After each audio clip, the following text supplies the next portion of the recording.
कर आपको यही विश्वास करना है कि पवित्र आत्मा मुझे देख रहे हैं और मुझे प्रार्थना में जाना है। मैं आपको बता रहा हूं कि विधवा औरत जो विधवा दान डालने के लिए जा रही थी, तो उस समय उसके पास उसके मन में एक विचार आया कि मैं आज चर्च के लिए पूरी सैलरी। मेरे दोस्तों, यदि आप अपने जीवन में आशीष को देखना चाहते हैं तो आप अपने दान दशवांश को प्रभु यीशु मसीह के सामने विश्वास के साथ गुप्त में डालें। आप कभी भी प्रभु यीशु मसीह के सामने दान दशवांश डालते समय ना कुड़कुड़ाए। आप हर समय हर्ष के साथ, खुशी के साथ अपने दान दशवांश को डालें, ताकि पिता जो गुप्त में है वो आपको देखकर प्रतिफल दे सके। इसलिए दोस्तों, आप हर समय परमेश्वर के राज्य के लिए अपने दान दशवांश को बोते रहे, उसके कामों में बने रहे, उसके साथ जुड़े रहे। दो दमड़ियां, वो पूरी महीने की सैलरी थी उसकी, और उस समय में वो जो 2 सिक्के वो दान में डाल रही थी, लेकिन उसके समय में उसको 2 क्वेश्चन दिमाग में आ रहे थे कि मैं अगर डाल रही हूं, क्या पता मैं पादरी के हाथ पर रख के दे दूं।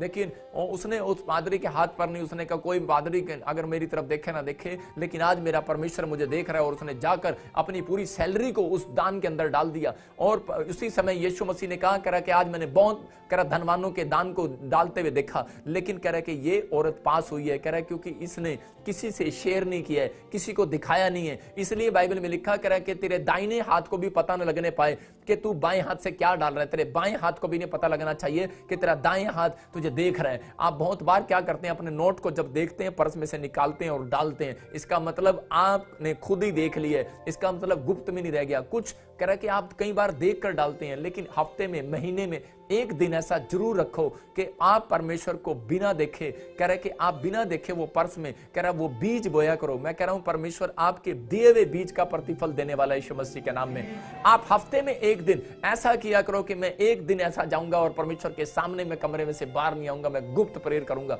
मैं कह रहा हूं कि हफ्ते में अगर आप डेली कर सकते हैं तो आप सबसे बेस्ट बनने वाले हैं यीशु मसीह के नाम में।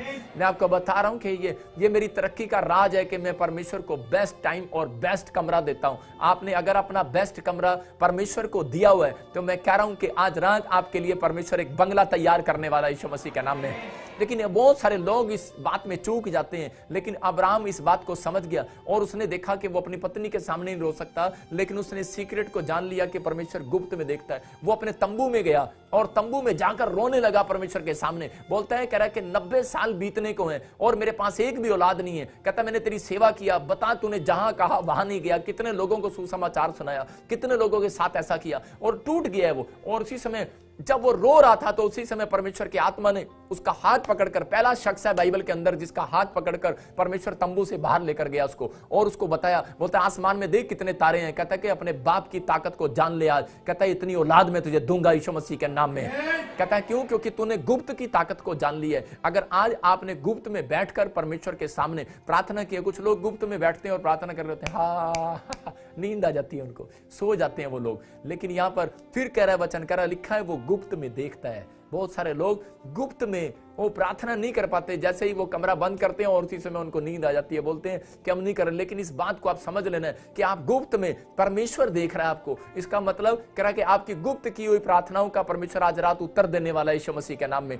सबसे अगर जल्दी बेनिफिट लेना है अपनी लाइफ के अंदर, तो ये सीक्रेट है बाइबल का। कह रहा है जो गुप्त में, और वो गुप्त में तुम्हें पिता देखता है, कह रहा तुझे प्रतिफल देगा। मेरे दोस्तों, यदि आज आप परमेश्वर से प्रतिफल पाना चाहते हैं तो आपको अपने जीवन को पवित्र रखना होगा और आपको परमेश्वर से गुप्त में प्रार्थना करना होगा, क्योंकि परमेश्वर आपसे गुप्त में बातें करता है और आपका प्रार्थना को गुप्त में सुनता है। इसलिए दोस्तों, आप हर समय परमेश्वर से गुप्त में प्रार्थना करें, उससे पुकारें और वो आपको प्रतिफल दे सके, वो आपको ब्लेस कर सके। परमेश्वर आप सबको आशीष दे।